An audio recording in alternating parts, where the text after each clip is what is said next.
Welcome to the Inside Line F1 podcast. That's two welcomes in a row. That just made it three. The point is, we have to talk about George Russell. We will do that in a second. But we firstly have to go to the elephant in the room. The decision that's been creating all the headlines and stirring up the pot of controversy.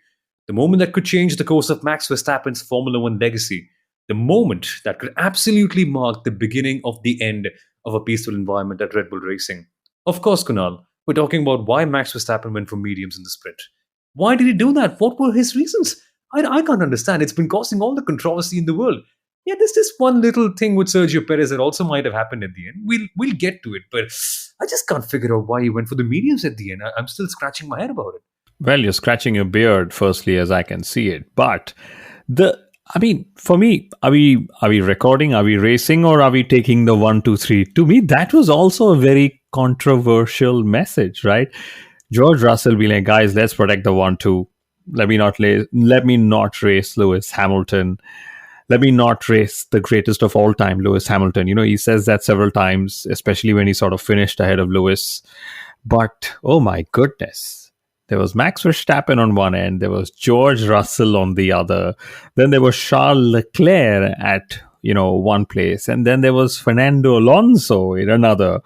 And Lance was taking a stroll or making others take a stroll on the green side of the tarmac. And I don't even know. And wait a minute. Suddenly, what happens in Monaco doesn't stay in Monaco. It actually comes back to bite you in Brazil, of all the places, right? So this is going to be a 3-hour long episode on the Inside Line F1 podcast. And, I know F1 stats guru Sundaram is waiting out there, giving us some of his best stats. But this is the time to have our best banter. Max Verstappen had the cheapest way to win or to invest more in Checo Perez's loyalty towards his world championships, right? P6 in a random race after everything has been sealed. But Max said, no way, we need to have banter on the Inside Line F1 podcast. So I'm not going to let Checo Perez through. And that's what happened. I can't believe it. But actually, let's get to working on this. I just can't figure out. I've been thinking for the last day, I think, at this stage right now, just what could his reasons possibly be? I've come up with a potential list of ideas, and Sundaram, I want to know what you have in mind for this as well. But maybe his religion of racing's dogmas claim that on days when the sun rises on the east, a true practitioner of the Verstappen religion of racing just does not let a car go past. That could be one. The other could be the fact that he thinks that Sergio Perez hasn't been a good enough teammate. Maybe he was expecting Sergio Perez to just go cannonball all the way in, do what Valtteri Bottas did in Hungary last year, and take every car out in the sprint so that Max Verstappen could win and start on pole once again. So, what do you reckon, Sundaram? Just why could he have not let him past? What could it have possibly been? It's been 18 hours after the race, and I've really been trying to wrap my head around this. And to be honest, okay, you've come up with some very interesting, suggestions or reasons as to why he could have done that. But I have absolutely zero thoughts as to why. On what is a justifiable reason that he's done it. I'm absolutely blank. And if you're bringing back Monaco, then yeah, I think that was 10, 12 races ago, and I think it should have been done and dusted. He should have been really past it. So I really have zero justifiable reasons for that. I'm going to bring back Mexico 2021. The Mercedes is on the front row. Max Verstappen starting P3. I think Bottas was on pole position. All Bottas had to do was hold off Max and let Lewis by. But guess what Bottas did? He actually blocked Lewis and let Max by. Of course, depends how you see it, but Max got that super long slingshot, and then from the outside he overtook both the Mercedeses, and then Max was in the lead of the race. Imagine if Checo Perez at such a crucial moment in 23 or in 24 decides to not let Max get priority or not let Max get by. What will happen? But, guess what? That's Max Verstappen. Maybe he believes he can win these titles all by himself. And cheeky statement from Checo Perez. He said, Max has won these 2 titles because of me. I mean, there is some gravitas to this. Of course, it's Max's talent, superiority, etc. But last year, several moments. I mean, Abu Dhabi, we remember he was driving at Formula 3 pace, when Lewis Hamilton came up to try and overtake him. I think it was even in Turkey last year, and ESPN has come up with this full list of things, Baku last year, including this year. I mean, yes, it's been a walk in the park, but let's remember every time Max has not been capable of taking a win for whatever reason, Checo has gone and taken the win and not let Leclerc or Ferrari claim wins. So it is teamwork that has got Verstappen his wins. It is teamwork that Red Bull are right in expecting as well. But like I said, what happens in Monaco comes up to bite Checo Perez in Brazil, because there was these rumors about the after party and him having some misbehavior there, which probably has cost him some peace at home. And now his misbehavior in qualifying on Saturday has cost him some peace in Red Bull Racing. But it's not that I'm trying to paint Checo Perez differently, but let's remember this. Japan was when Max Verstappen won the Drivers' Championship. The next race in Austin, we saw Red Bull Racing win the Constructors' Championship. Now, what has happened in the two races after that? Out of the blue, at least for me, out of the blue, in Mexico, Max said, I'm not talking to Sky Sports. That's it. There's been one person disrespectful, whatever. So there was one thing off-track controversy in Mexico. What happened in Brazil? I will not support Checo Perez. So he's basically used these 2 weekends to get even with people who he thinks he needs to get even with. I don't know who he's going to get even with in Abu Dhabi. Could it be us? Could it be Michael Masi? Could it be Daniel Ricciardo? I don't know. I mean, that's just what Max is out with an agenda. I mean, as fantastic a talent he is, it's like corporate PR suicide, as you'd call it. He's done personal PR suicide, but maybe he doesn't need the PR. Maybe he just wants to win everything he can, just go home and say, I won everything I could. I don't know. Wow, Sundaram, that's petty, isn't it? If you remember, Verstappen had this little incident with Charles Leclerc from his junior days, and I wonder if he's really gotten back to Charles Leclerc, or was it already done in 2019 Austria? If it's not been done, then I think Leclerc should really be worried about that in the next race or in the coming races. Because I don't know, Verstappen has a little notebook and he keeps note of all the little incidents that other drivers have done against him. There's an Esteban Ocon as well. So I'm not really know if, I don't even know if he has a little notebook and he keeps note of all those things. The hit list of something, Kunal. Yes. It is. And can you imagine? It's Ted's notebook that he has a problem with, but here is Verstappen's notebook that everybody sort of seems to not want to get onto. And I know the Netherlands is a massive market for us, top 3 listener markets, guys. We love Max's talent for what it is. Absolutely phenomenal, once in a lifetime, generational talent. But yesterday was a very cheap shot in our view. We're just calling it as that. So if you like us or you don't, leave us a good rating, because that's what these apps and podcasting platforms and their algorithms like. I mean, it's the same thing, right? You don't like what Max Verstappen did to Perez yesterday, but you'll still go out and support him. So go out and support us on all these platforms. Oh my goodness, this was quite something. But the way I can look at it this way is that he's the fastest kid in the world. I don't want to elaborate on that statement. I think it speaks for itself.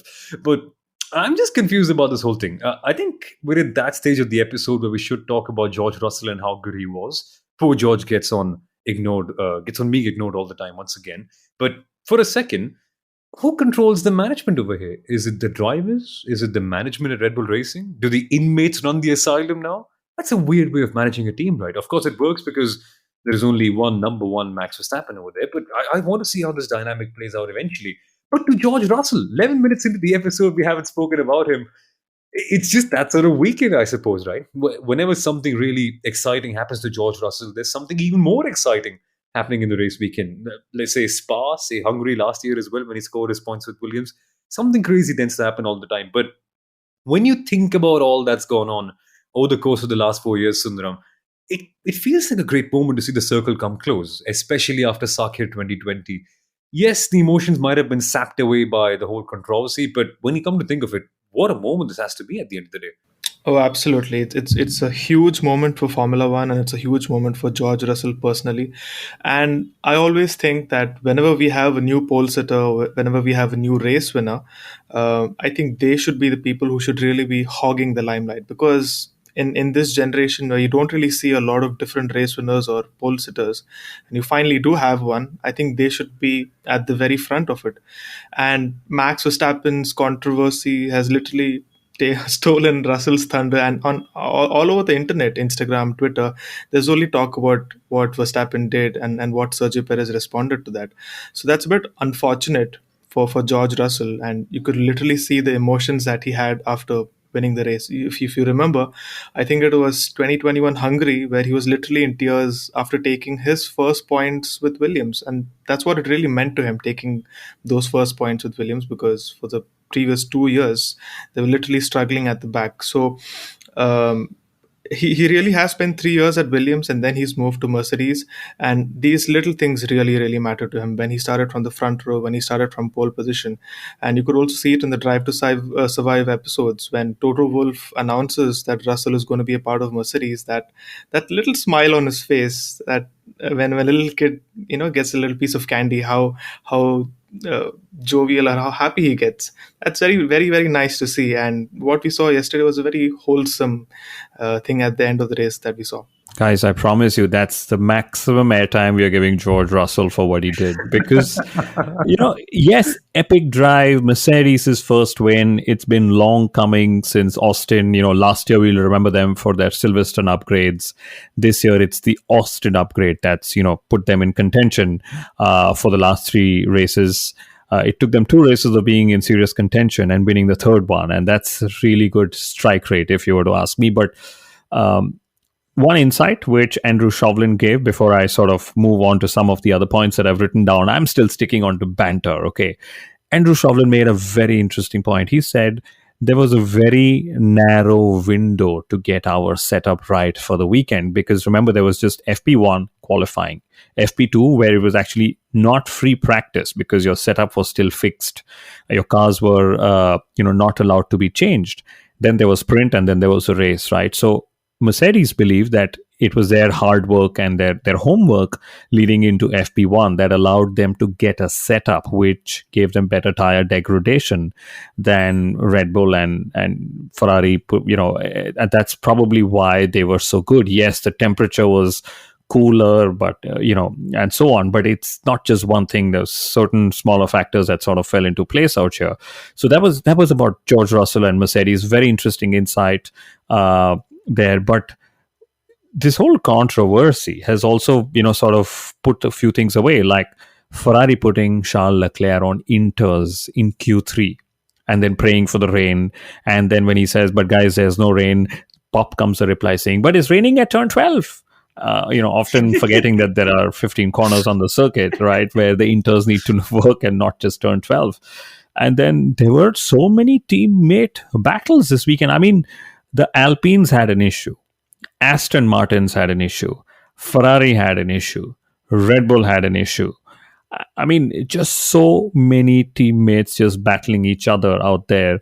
Lando Norris, he had ill health. He was almost going to give Nick de Vries the chance to drive for another team, but that didn't happen. Eventually, McLaren had a double DNF, but Norris and Leclerc came together very, I mean, it's usually a very clean racing pair that we know, right? And promptly, Norris came to Viaplay after the accident or after the race, and he says, Leclerc was on the outside. He was taking all the risk. I don't know why I end up getting the penalty, right? And then last of all, the best of all, and I know this is what will get F1 Stats Guru charged up, Fernando Alonso's charge through the field, in the Grand Prix from, what is it, P17, P16 to P5. So it's like the Brazilian Grand Prix was like a treat to us, saying, here you go, content creators. Yes, the titles have been wrapped up. Here we give you one race with so many talking points that you will struggle to pick that one big talking point from the weekend.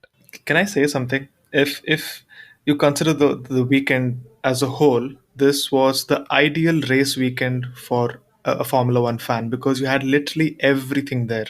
You had a maiden pole sitter, a maiden race winner, an underdog story, you had rain, you had teammates battling it out, you had champions battling it out, and there's a lot of controversy as well. So I think this was the ideal race weekend for a Formula One fan. Can we race in Brazil more often? Maybe sprint Yeah. races, reverse races, something. Seriously, seriously. And plus, we also need to take that idea of having a former world champion's giant head placed near the circuit as well. Because the day Fernando Alonso retires, again, I want to see a giant Fernando Alonso bust at the Catalonia circuit, maybe atop the hill behind the paddock. That'll be amazing to watch, right? Whenever you're making a move and you're thinking, wow, that was a good one, there's a giant Fernando Alonso smiling at you and saying, no, silly boys, that's not good enough. Something like that. It's amazing, though, how they decorated the circuit. They had this giant statue. The murals were amazing. It felt amazing with the atmosphere too, because there were so many fans. And speaking of more randomness, Kevin Magnussen apparently was stranded in the middle of the circuit as well, Kunal. And that just adds to the crazier things that we also saw this weekend. Because after his crash with Ricardo, apparently he was stranded at the wrong side of the infield, and so he had to wait for a long time. So he watched the race in the third best seat of the house, essentially. Not the PTM Insider Live watch along with Peter Winston that we had yesterday, but in the infield watching the cars go past, which is still pretty fun, but not so much when you could be participating in it. What a crazy weekend for him, even though. But that pole position was magic. This race, I love characters like Kevin Magnussen, including Max Verstappen. I mean, usually you'll have drivers like PR, corporate PR robots, they're told what to say. But Kevin making faces at the camera on the world feed, showing all that excitement for his first pole position. And remember, this is his second comeback to Formula One, literally, and he's relishing it. He's grateful about it. It was unfortunate the whole story ended the way it did on lap one, but that's just the half story. It's always full of so many ups and downs that you somehow believe that they have no baseline, so to say. But there are two more things. I mean, Leclerc literally begging for that place on the podium. I felt really bad for him, not because he was made to beg, because apparently the Ferrari team had agreed in the debrief that they would swap around and help Leclerc take more points away from Checo Perez, right? But the fact that he needed to keep going, and then he was told there were many reasons that we didn't let you go, and he's like, I don't understand those reasons, but anyway, thank you, whatever. This was his post-race radio, right?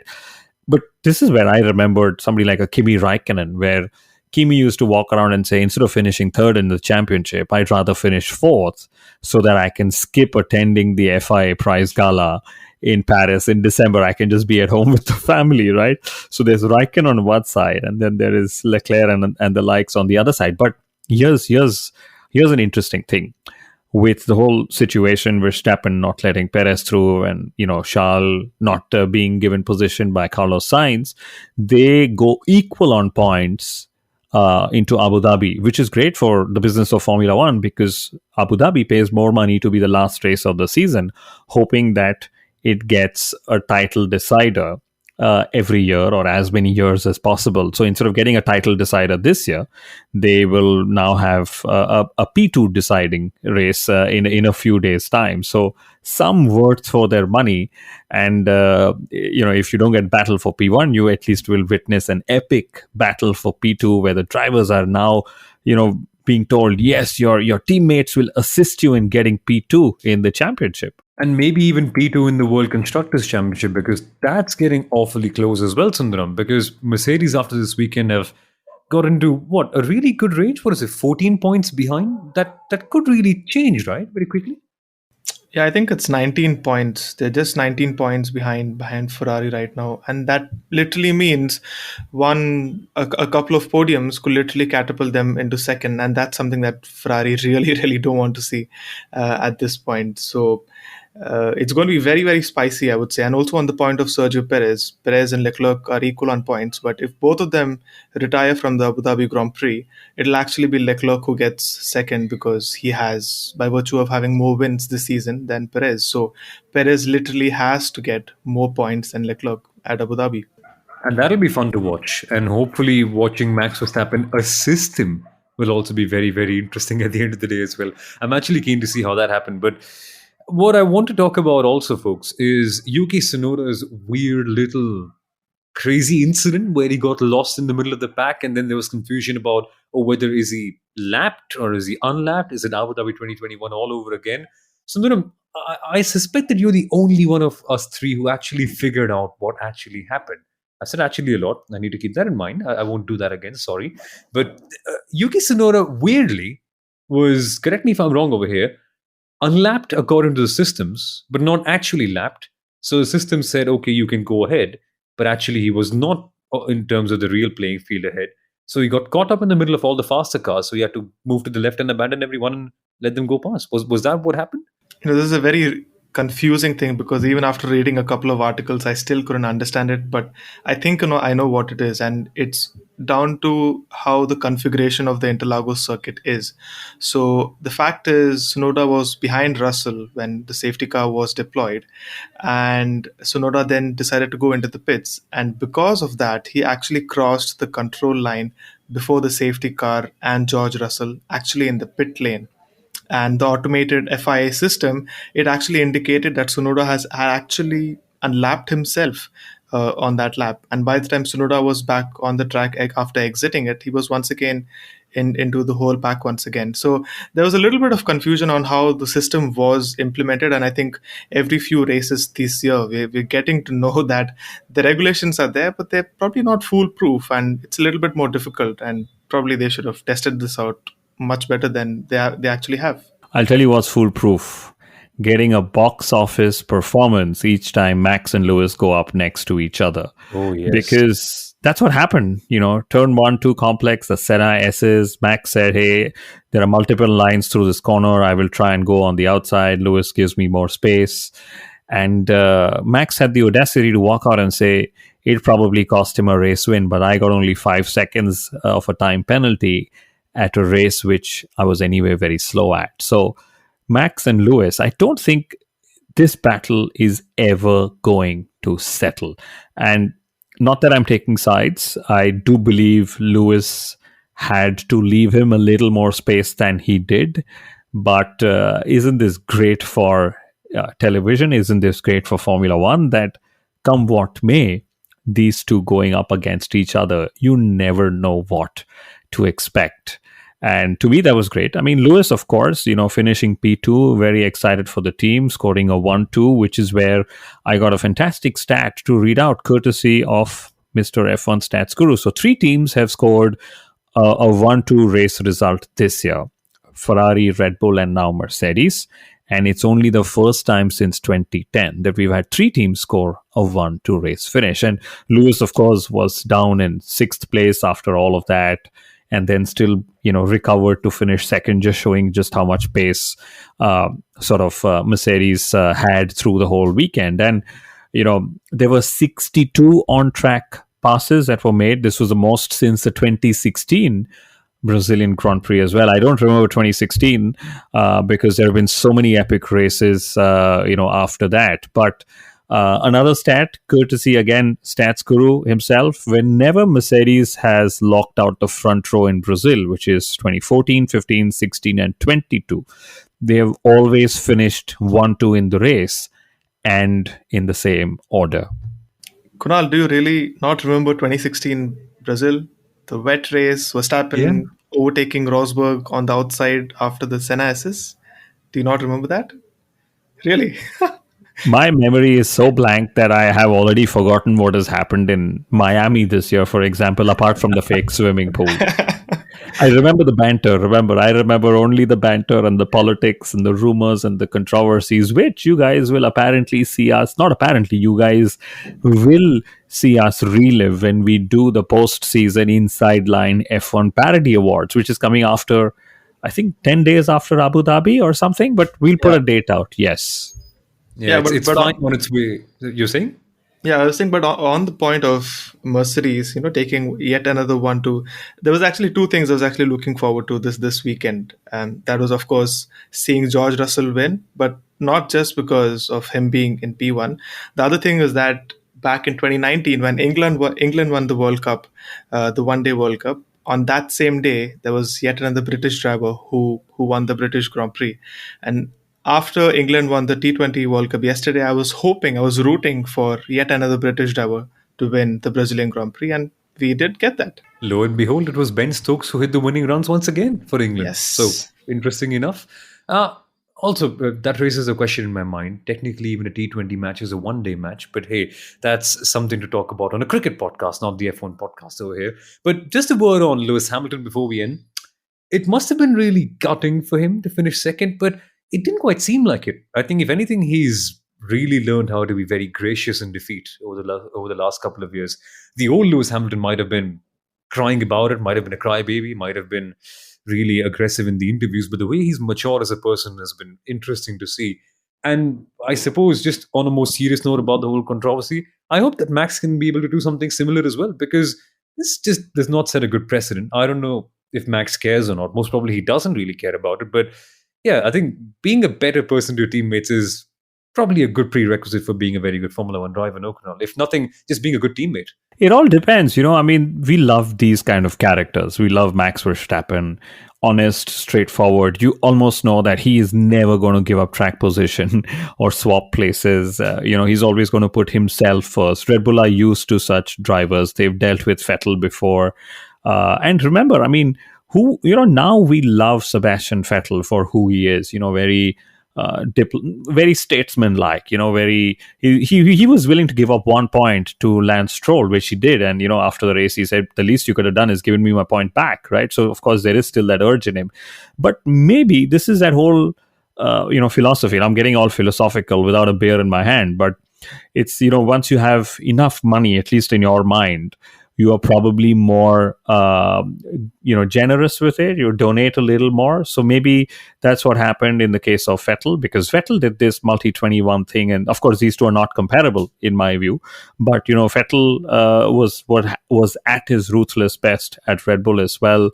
We are seeing Max at his ruthless best. If Max goes on to win 3, 4, 5, 15, whatever number of titles, maybe along the way he'll realize I've had enough, and I've had enough with the support of a team and a teammate, and maybe I can give up this 1 point or one win or one whatever for the teammate.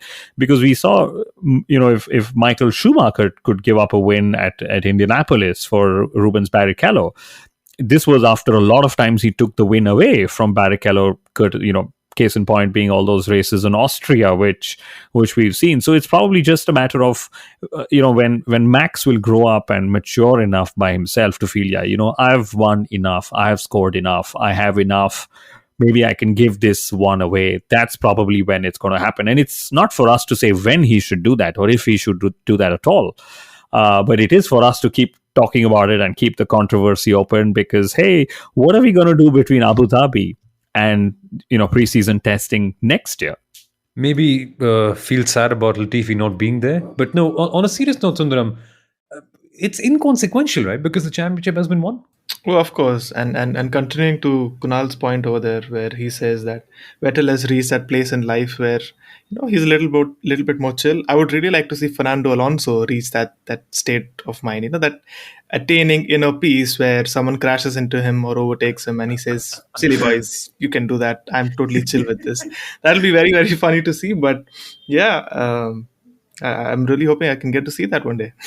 Yeah, I'm really sad though, because this time next week we'll be talking about Fernando's last race with his best friend Esteban Ocon, and yeah, among many other things. I really can wait for Abu Dhabi. I want it to go on for longer. I don't want the season to end. I want it to end, but I don't want this sort of banter and all the controversy to end as well. But folks, we'll be back with more of this for the final preview of the final race of the season. So wait, does that mean we're going to have 2 previews for the final race of the season? Whatever. We're going to have the Abu Dhabi GP preview coming in rather soon, this time next week. But Sundaram, what are you looking forward to the most for it? I'm not actually looking forward to the race in a way. I would love to see this season end. I can actually go and relax a little, but I'm really not ready to see Sebastian Vettel go. And I wouldn't think people would remember it as the season finale. People would probably call it Sebastian Vettel's farewell. And there's going to be a lot of teary-eyed people next weekend. Definitely. You please don't forget that there was Mr. Gotifi as well, who's going to have his last race of the season, which begs, I have to ask the question. It's going to blow up on social media. You guys probably know what the question is, but who are you going to vote for the driver of the day? Is it Vettel? Is it Latifi? And wait a minute, there is news that Haas is going to announce Hulkenberg within 24 hours of releasing this episode. So are you going to vote for Mick Schumacher? And maybe we could just have a joint one between Vettel Schumacher, given their whole bromance. This could very well be the farewell race of four drivers. You've probably missed Daniel Ricciardo as well. There's no certainty of where he's going to be next year, if he's going to be back in Formula One as well. But it could be Daniel Ricciardo as well. You know what? Let's actually decide who we're going to vote for in the preview episode that's going to come up in a couple of days. But, folks, thanks for listening to this particular episode. And what are your thoughts on this entire controversy that we've got right now? Let us know by reaching out to us on social media, by checking out the links on our description, in our description. Yeah, still, whatever. Yeah. Point is that you can reach out to us by checking out the links down below. And if you did enjoy us, as Kunal has mentioned, give us a good rating. Even if you didn't enjoy us, well, just give us a good rating as well. What's the worst that can possibly happen? And thanks for listening in. We shall be back with the Brazilian GP preview in a couple of days. But till then, let's just keep on wondering, why did Max did what he did? What a controversy. What a crazy weekend. Goodbye.